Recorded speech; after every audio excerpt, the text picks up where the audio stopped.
In 1697, in Rhenish Prussia, the Terstegens welcomed a new baby boy into their family.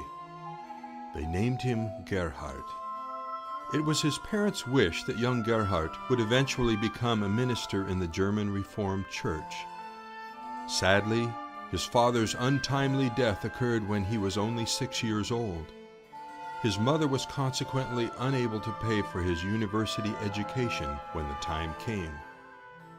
Apprenticed to his brother-in-law as a merchant, he soon grew disenchanted and entered into a period of severe doubt and depression, which lasted about 6 years. God, in his unfailing faithfulness, saw him through this dark time, once again to find joy in his presence.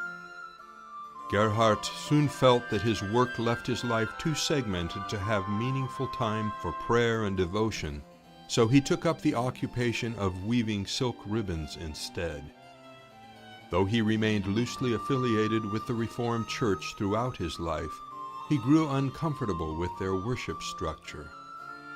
More and more of his attention was turned to the Übungen, small groups of believers that met in homes to worship and study, wherein he became a popular teacher. In his own devotional life, he identified strongly with the writings of medieval and contemporary mystics and quietists. Their intensely personal expressions of love to the bridegroom moved him so much that he translated many of their works into German. Eventually, he quit his weaving altogether in order to serve his brothers and sisters more completely, living on a small stipend provided by his friends. In 1727, he helped open Pilgerhütte, Pilgrim Shelter, a retreat house for prayer and rest at Otterbeck. Here he wrote many of his own love songs to the king. In 1769, he left this earthly life for a better, yet his love for the Savior and his own unique personality still stir seeking pilgrims as they read his poetry and sing his hymns.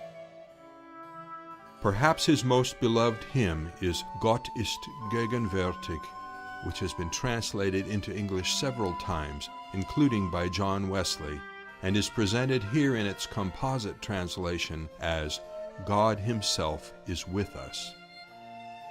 The second verse in this presentation was actually added by Henry Sloane Coffin, an American pastor and seminary professor active during the first half of the 20th century.